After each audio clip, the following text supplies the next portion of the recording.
protecting and expanding the right of the blind to live in the world, a report from the Advocacy and Policy Department. Our advocacy and policy team works on a daily basis to amplify and coordinate the advocacy activities of our affiliates across the country. They help us stay plugged in and connected to all the right places and make sure that we synthesize the tremendous resources that we have to get the agenda of blind Americans accomplished in the Congress, as well as helping with local legislatures. Here to kick off our advocacy report is a gentleman who brings as much heart and determination as anybody in the National Federation of the Blind to our work. He makes sure that our name is as well known as any other, and certainly better known than most in Washington, D.C. and beyond. Here is the Executive Director for Advocacy and Policy, John Perret. Thank you, President Riccobono, and good afternoon, Federation family. The National Federation of the Blind is composed of members who are imaginative, supportive, and determined. When we formed our organization 80 years ago, we found that the broader community dismissed us as irrelevant. They believed the blind were not capable of speaking for ourselves, but this did not stop us. In the 1990s, we challenged the federal government when it said that we could not have federal jobs, and we beat them. In the 1970s, we won the right of blind employees in sheltered workshops to organize and bargain with management about wages and working conditions. In the 1990s, when leaders of the United States House of Representatives tried to merge vocational rehabilitation services with human services programs, we just said no and beat them on the House floor. These three victories are just a few examples of the power of the organized blind movement. Our 2020 Washington seminar was no exception. Representative Bobby Scott, chairman of the powerful Committee on Education and Labor, spoke at our great gathering inn. We had 15 members of Congress speak at our congressional reception, and we picked up 46 co-sponsors across our legislation. We were steadily working on our legislative agenda, making the voice of the organized blind movement heard on Capitol Hill and in our local communities. Then, on March 11th, the World Health Organization declared COVID-19 a pandemic. As the threat of COVID-19 took hold, President Riccobono took decisive action. On March 13th, the president postponed all in-person Federation meetings, and on March 23rd, the Jernigan Institute was closed. But the National Federation of the Blind is composed of members who are supportive, imaginative, and determined. We found ways to continue the work of the Federation. Our programs were adapted, our advocacy efforts intensified, and our commitment to our Federation family deepened. Chapter meetings were moved to Zoom calls, the Bell program was changed to the in-home edition, and our national convention is still occurring. Most importantly, our members continue to communicate with each other to discuss ways of persevering through the COVID-19 pandemic. When the CARES Act was passed, our members began an intensive effort to educate each other on the economic impact payments, expanded unemployment insurance and the effects these programs might have on Social Security disability insurance and supplemental security income. Through it all, we continue to educate our elected leaders on legislation that would improve the lives of blind Americans. We explained how the Access Technology Affordability Act was needed more than ever to help blind students who are now learning from home, how it would help blind people look for and apply for jobs, and how it would help us maintain our self-sufficiency in a time of mandatory social distancing. Our co-sponsor count grew rapidly, and we are now up to 112 co-sponsors in the House and 23 in the Senate. We also asked Congress to eliminate the 5-month waiting period for eligible SSDI recipients and the corresponding 24-month waiting period for Medicare benefits. Eliminating these waiting periods permanently is a good idea. Eliminating them during the COVID-19 pandemic is even more crucial. On July 24th, Representative Jan Schakowsky of Illinois introduced the Greater Access Independence Through Non-Visual Access Technology Act, H.R. 3929. We are working to secure a Senate champion. This bill establishes a minimum non-visual access standard for home use medical devices, home appliances, and fitness equipment. It currently has 28 co-sponsors in the House. On December 5th, 2019, Representatives Rowe and Courtney introduced the Accessible Instructional Material in Higher Education Act. And on December 18th, Senator Warren introduced companion legislation in the Senate. The House bill currently has 43 co-sponsors, and the Senate bill has 8 co-sponsors.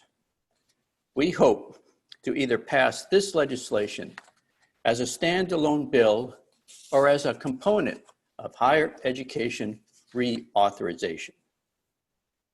We continue to advocate for the passage of the Transformation to Competitive Employment Act. As I mentioned, Chairman Bobby Scott spoke at our Great Gathering Inn and said that subminimum wages are outdated and discriminatory. Furthermore, he said, quote, ending Section 14C of the Fair Labor Standards Act is a critical civil rights issue that deserves our nation's attention, end quote. We could not agree more. The House bill has 60 co-sponsors, and the Senate bill has 7 co-sponsors. Now, let's take a minute to talk about NFB Newsline. At the beginning of the pandemic, when information about COVID-19 was more difficult to obtain, we added a special search feature to NFB Newsline to help subscribers find COVID-19 breaking news. We also added COVID-19 statistics from Johns Hopkins University. And in order to make sure that all blind Americans had access to this information, President Riccobono temporarily extended NFB Newsline service to all non-sponsored states. The National Federation of the Blind has also contracted with Deloitte Consulting to analyze NFB Newsline, the news industry, and trends in media consumption. We will be using this information to determine what enhancements are made to NFB Newsline. Thank you to everyone who participated in our survey. We have integrated KNFB Reader, the core elements of KNFB Reader, also into the Newsline mobile app. We are currently having some problems with that. We hope to rectify the current problems and reissue the beta and the actual production app in the next few weeks, so stay tuned for that. NFB Newsline serves more than 123,000 subscribers and has over 500 publications. On average, we receive 5,226 calls every day, and some portion of NFB Newsline is accessed every 1.8 seconds. The weather portion of the service includes detailed 7-day forecasts, emergency alerts, and other useful information such as air quality and heat index. The TV listings include programming for every broadcast and cable provider, channel mappings for your specific cable or satellite provider, and information on audio description. The jobs listings include every job listed on Career Builder and USA Jobs. And don't forget that you can now also access NFB Newsline on any of the Amazon family of products. When I think of imagination, support, and determination, I think of the members of the National Federation of the Blind. It is our imagination that has helped us create opportunities and find solutions when none were apparent. In our support of each other, we have built a community that is there for us in good times and bad. It is our determination that drives us every day in our relentless pursuit of equality. Our bonds of friendship have made a lasting impact on the history of the Federation. As the American playwright Tennessee Williams once said, "Life is partly what we make it, and partly what is made by the friends we choose." I am honored to count all of you as my friends. I am strengthened by our commitment to each other during this pandemic. I am proud of what we have accomplished together, and I look forward to working with all of you as we build our future and live the lives we want. Let's build the National Federation of the Blind. All right, fellow Federationists, members, we're going to move to the two specialists that helped so much in coordinating all of our work on Capitol Hill. It's really our teamwork, our 50,000 plus members, and your advocacy happening in the Capitol and in the local districts, coordinated with the work we do in Baltimore and talking to detailed staff members about what happens. Our first specialist is going to be Jeff Kalock. He's the newest member of our staff. He used to work as a staff member on Capitol Hill, so he's been on the other side of the table as we talk to people. Please welcome Jeff Kalock. Thank you, John, for that introduction. Good afternoon. My name is Jeff Kalock, and as many of you know, and as John mentioned, I am new to the NFB. But over the past few months, I've been able to observe what makes the NFB so unique. Over this past Washington seminar, I was able to observe on the focus, energy, and skills that make the NFB the organization that it is. Through that advocacy, we were able to make great gains in both the Access Technology Affordability Act, the Aim High Act, and the GAIN Act. I was astounded by the support and the energy that our members had expressed during that seminar. And it's why that these bills have been strengthened to go forward. The Access Technology Affordability Act is critical because we don't want to have the skills of any blind person go to waste. Right now, we're gaining momentum with this bill. We have 112 co-sponsors in the House and 23 in the Senate.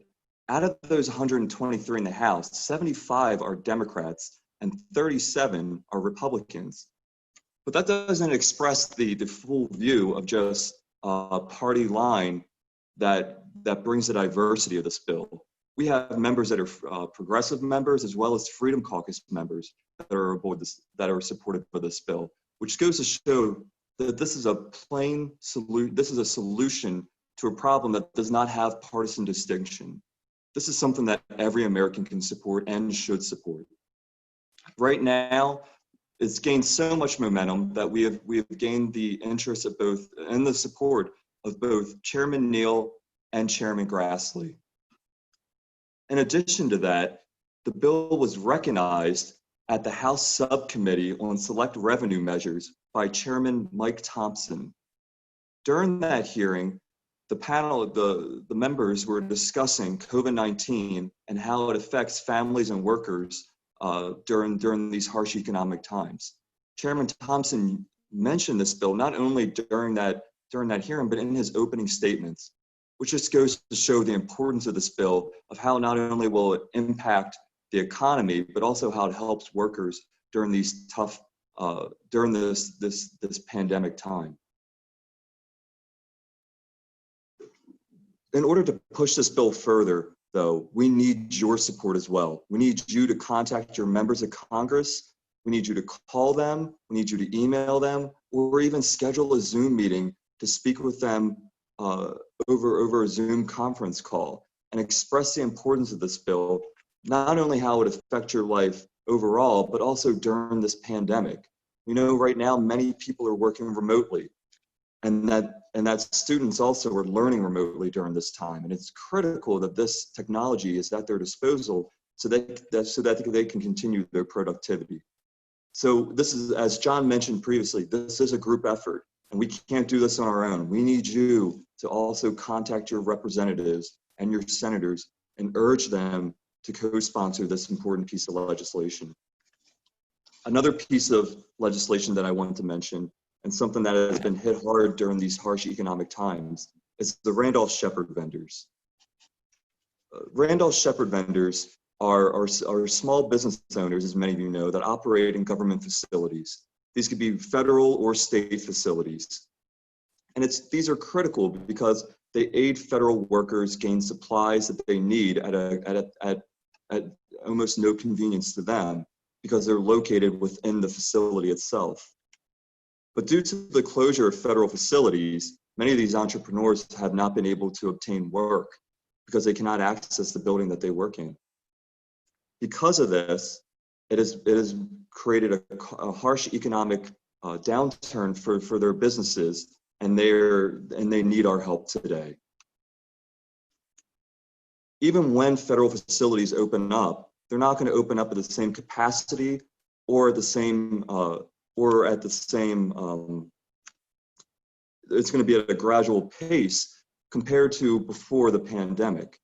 That is why it's critical that we receive federal aid to help these entrepreneurs and help during these times and get them through this pandemic.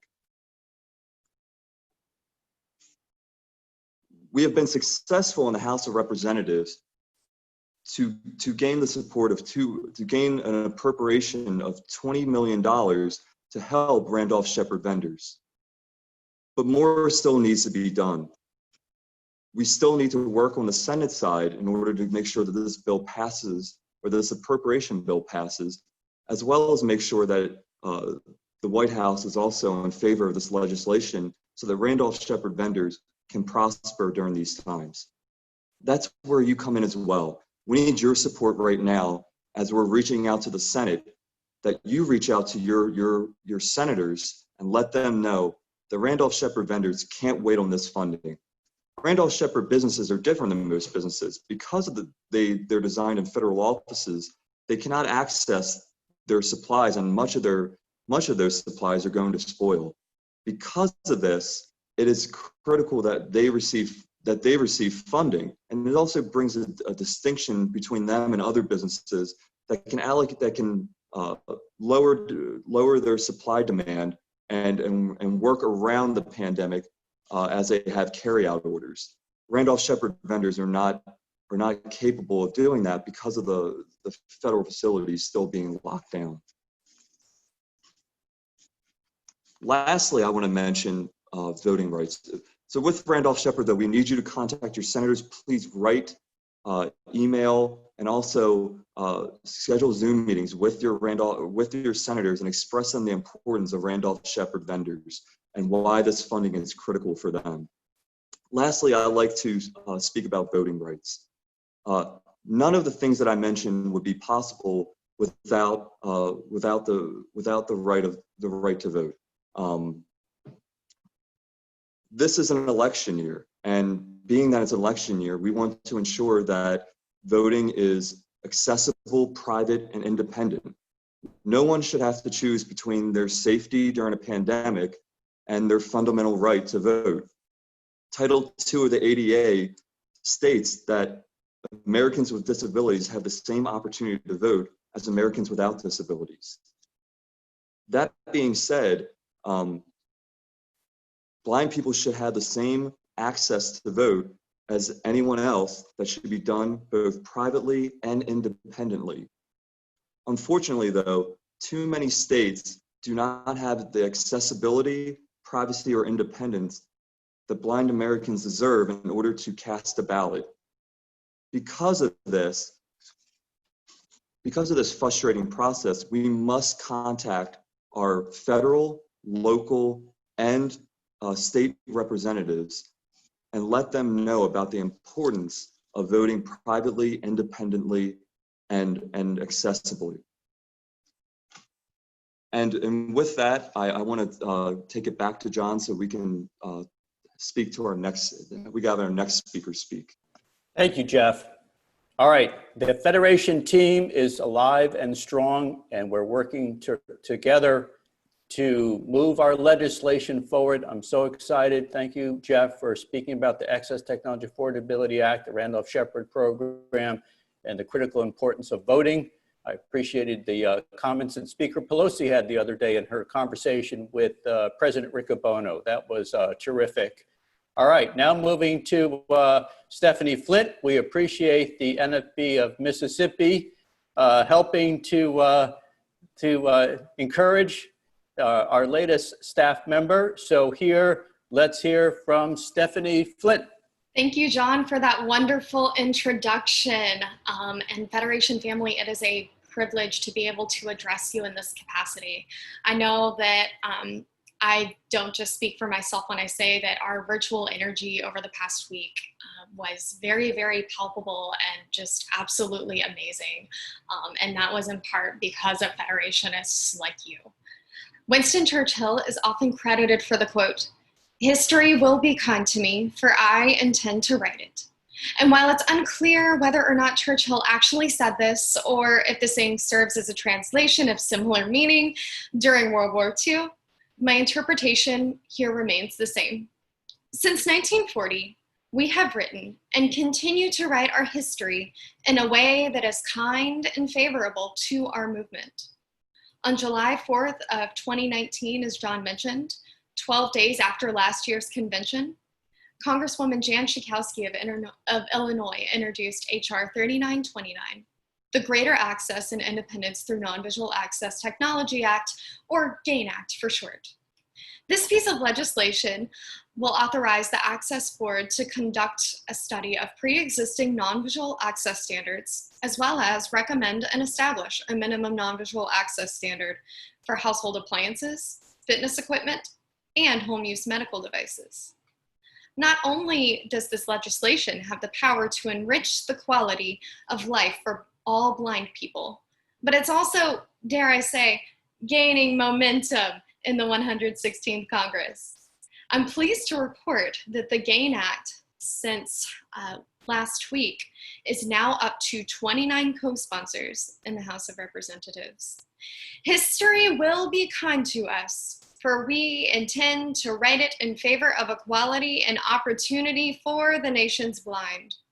And speaking of equality and opportunity, after much deliberation and negotiation with the higher education lobby, H.R. 5312, the Accessible Instructional Materials and Higher Education Act, or AIM-HIGH Act, was reintroduced on December 5th of last year by Congressman Phil Rowe of Tennessee and Congressman Joe Courtney of Connecticut.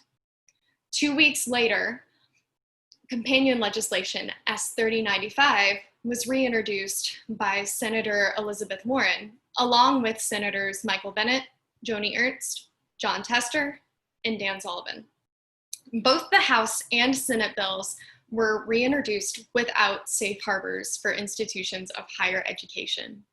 In addition, the primary tenets of AIM High were incorporated into the House's higher education reauthorization package. There's no doubt in my mind that as a result of our movement's relentless advocacy, lawmakers are beginning to understand the critical importance of equal access, and that equal access is the key to leveling the playing field between disabled and non-disabled students. Equal access is the key to expanding the circle of participation and revolutionizing the 21st century college classroom so that our blind students can compete on the same terms of equality and have the same opportunities as their sighted peers. We know, especially now more than ever, equal access to instructional materials is paramount to a collegiate success, in not just their virtual learning environments, but also in their face-to-face classrooms. History will be kind to us, for we intend to write it in such a way that not even a global pandemic, such as COVID-19, will be considered an excuse to undermine the rights of blind Americans. If there's one thing that I've had the privilege to witness as someone working on the government affairs team firsthand at our national office, it's that my Federation family always answers the call of our movement. On March 19th of this year, I received word from multiple sources on Capitol Hill and other members of stakeholder groups that we are a part of, that the Senate had proposed legislative language that would allow states to request or obtain waivers for all services covered under the Individuals with Disabilities Education Act, or IDEA, if such language were enacted into law. And I remember thinking to myself, surely there is no way this is going to actually happen. But then I saw the language and my heart sank. And so I feverishly and fiercely typed out a call to action alert, letting my Federation family know what had happened and that it was vital to reach out to Congress in order to keep this waiver authority out of the CARES package. And let me just say that while I'm sure that you are tired of seeing this same phrase over and over again in every single legislative alert that we send out, your calls and emails to your senators and representatives really do make a significant difference. It's because of those calls and emails from Federationists like you across the country that waiver authority I mentioned, it was weakened into a requirement that the Secretary had to report on any waiver recommendations 30 days after the enactment of the CARES package. Shortly after its passage, President Riccobono wasted no time in writing a letter to Secretary DeVos explaining that no IDEA waivers were necessary for our students and none should be recommended to Congress. And spoiler alert, Secretary DeVos only recommended one waiver under IDEA, which extended IFSP services for our blind toddlers past their 3rd birthday until a safe determination of IEP services could take place. As John mentioned earlier, our advocacy and policy team has expanded our advocacy efforts to new dimensions in response to COVID-19.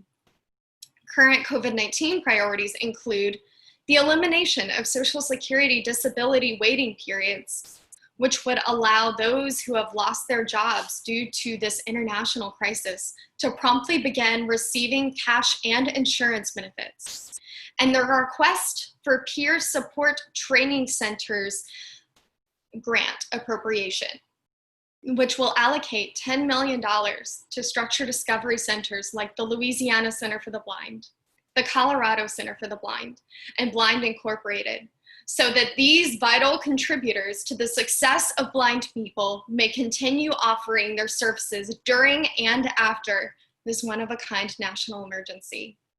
But how are we able to do this? I get asked a lot. If I may go ahead and paraphrase Hamilton the musical here to describe my Federation family, because my Federation family does not throw away our shot. Instead, my Federation family rises up to any challenges that come our way, and we are able to take our advocacy to new heights and give it all we've got, not because of myself and the rest of our advocacy and policy team at the national office, but because of President Riccobono's steadfast leadership and his unwavering commitment to the nation's blind.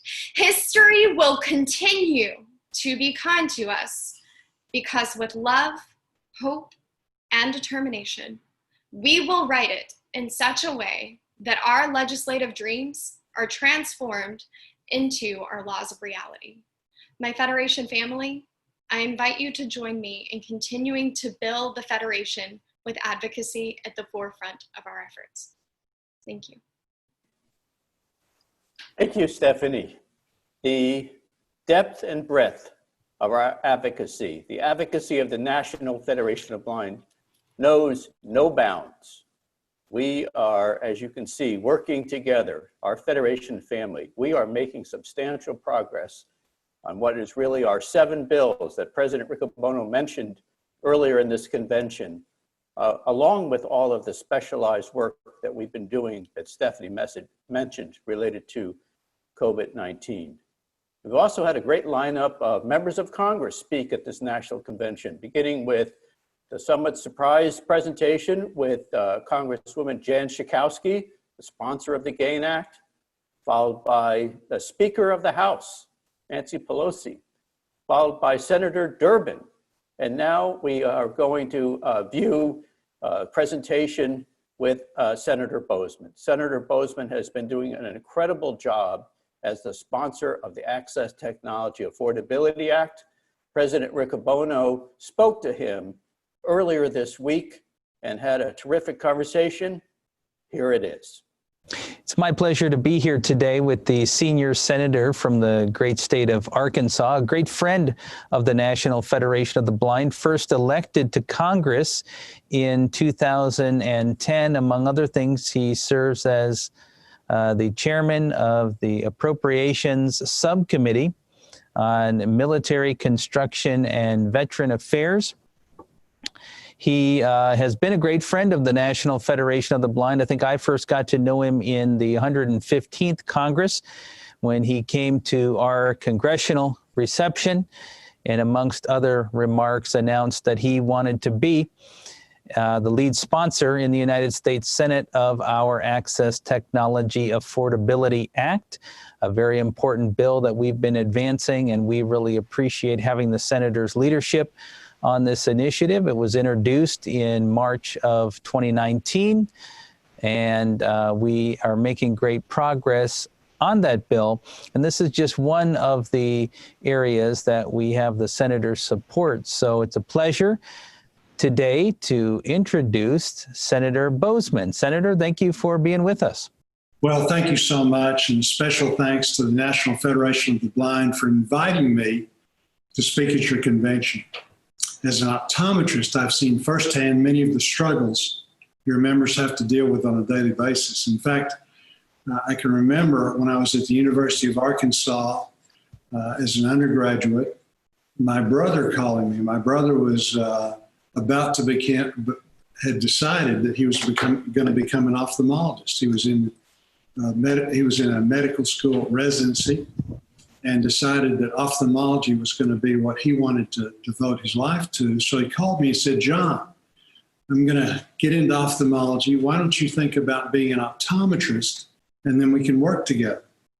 And so I thought about that, and my brother and I were very close. He was 4 years older than I, and so I did that. And as I got into my training, as I was a senior, I realized that I was going to have to, in the course of things, work with people that had impaired vision. So I asked the dean of my school if I could go to the New York Lighthouse for the Blind, which was truly the best place in the country at that time for low vision training. And so I spent a semester there. studied under Eleanor Fay, the great ophthalmologist that was such a pioneer in that area, and which was so very helpful. So I come back to Arkansas and visited with the School for the Blind in Little Rock, and we set up a low vision program. And you have to remember, this was back in the old days. In fact, it was such that I worked with many young students, but I can remember vividly working with this individual, and really with just some very inexpensive, fairly powerful magnifiers, got him where he was able to read print. The school followed up and did an excellent job, and literally he was reading the newspaper. So he goes home, break, and is reading the newspaper. His mom says, "What's the deal? What are you doing? How can you do this?"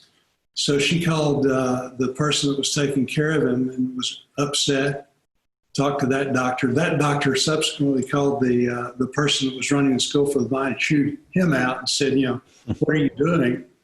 And so I really do understand where we've been, where we are now, and what we need to do to push us into the future. And that's why I introduced the bipartisan legislation to help, again, blind Americans have greater access to the tools that they need to get in the workforce, in this case with COVID, get back to work and excel in the classroom. The Access to Technology Affordability Act establishes a $2,000 refundable tax credit for blind Americans to be used over a 3-year period to offset the cost of accessing technology. Many blind Americans have lost their jobs due to the COVID-19 pandemic. So this is an excellent time to double down on our efforts. A refreshable Braille display would be a huge asset to search for a new position. Where blind students of all ages are now learning online from home, a Braille embosser is an essential tool to keep up with their schoolwork. Where many states are enforcing stay-at-home orders, screen reader software could help keep blind citizens informed of which restaurants and businesses are open and safe for them to visit. The legislation also, very importantly, provides flexibility for individuals to obtain and access technology based upon their specific needs. And as we all know, certainly a person who is categorized as blind, it's not a one-size-fits-all. There's all levels of vision, there's all levels of field. And so all of you know better than anyone else, accessibility requires an individual assessment of one's own skills and needs. This can be especially valuable for blind Americans to ensure that they are receiving the tools that are most useful to them. The unemployment or underemployment rate among blind Americans was likely exacerbated by the COVID-19 pandemic, but it has existed, as we all know, for many, many years. According to the 2017 American Community Survey from the U.S. Census Bureau, nearly 70% of blind working-age Americans did not have full-time, full-year employment.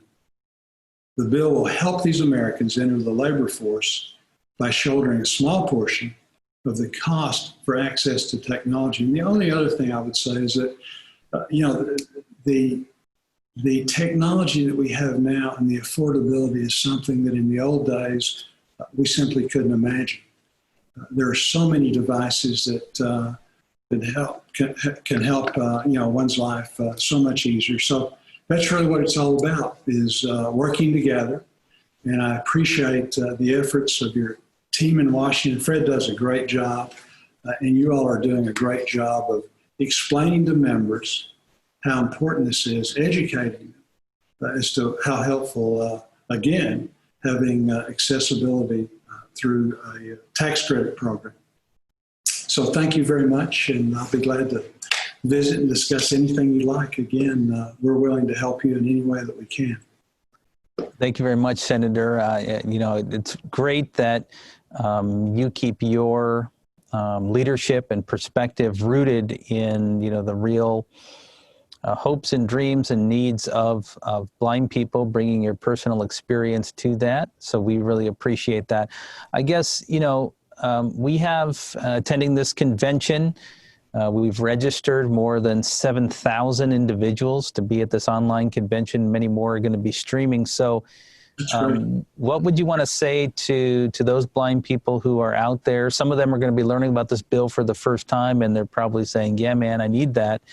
What would you say to them in terms of what they can do to help you and our efforts to move this bill in the United States Senate? Well, as you know, I can, help educate members. I can twist arms and do all that we're doing right now, but there's absolutely no substitute for one of your members or affiliates, whatever. There's no substitute for those people reaching out to their congressman, reaching out to their senator, or, not necessarily directly, reaching out to their staff and just talking about how important. And I think the thing that makes the most difference is relaying how that would make a difference in their life, how it would make their life easier. And so I know that because of my past experience of really dealing with this for many, many years. Again, we helped start the Low Vision Clinic in Little Rock, spent many years there. And Dr. Kenny Doan now took that over and is doing a tremendous job. So I know firsthand, but most people don't understand. They tend to categorize blind people and it's all one vision, all one field of vision, all of those things. And so we have to educate as to how a reader, would be so helpful, or a magnifying device of all different kinds of forms, or in the case of Braille, the various things that we can do in that regard, or a combination of all of those things. But I think the best thing is personal contacts, and I would, I get all kinds of contacts. Sometimes they're form letters and this and that. There's no substitute for an individual taking the time to contact by email or a phone call or in person staff or members. Great. I'll throw one more thing at you. So people should definitely support S815, which is the bill we've been talking about. And one of the things I love about this bill and the work that we do in the National Federation of the Blind, that it is bipartisan, has supports from all angles. One of the things we've been doing at this convention is, of course, encouraging blind people to register and go out to vote this year, regardless of their political views. We've been working hard over the last few months to put extra energy into making sure that blind people can vote in an accessible manner in states as the voting landscape shifts. I just wonder, in terms of participation in the voting process of the United States, do you have any message for our members? No, just to accept, as you said, I would encourage them to get out and vote. And, the good things about these issues, they aren't partisan in nature at all. I mean, these are things that we simply need to get done. And, the idea that helping an individual that is handicapped in some way, in this way, through visual impairment, that's something that where we really do coalesce, and we've got good sponsors on both sides, and so that's really important as you get things done. And so we appreciate your leadership in that regard, the leadership of your association, your leadership in Washington that is doing a good job of pushing things forward. And then, as you said, we're blessed. We're getting ready to celebrate the 4th of July. And so, being in a situation where we're celebrating the 4th of July, our founding of our country, the freedoms that we enjoy, certainly the right at the top of that list is our ability to go and vote. And so we shouldn't take that for granted. Well, thank you, Senator. Appreciate your leadership on behalf of the National Federation of the Blind of Arkansas, who I know really supports what you're doing, and you're listening to their voice locally, but also our national movement. We really appreciate your leadership on this bill and others, and we look forward to our continued work with you in the Congress. Well, we appreciate you and appreciate the great work that your organization is doing. That's how you get things done. It's through banding together.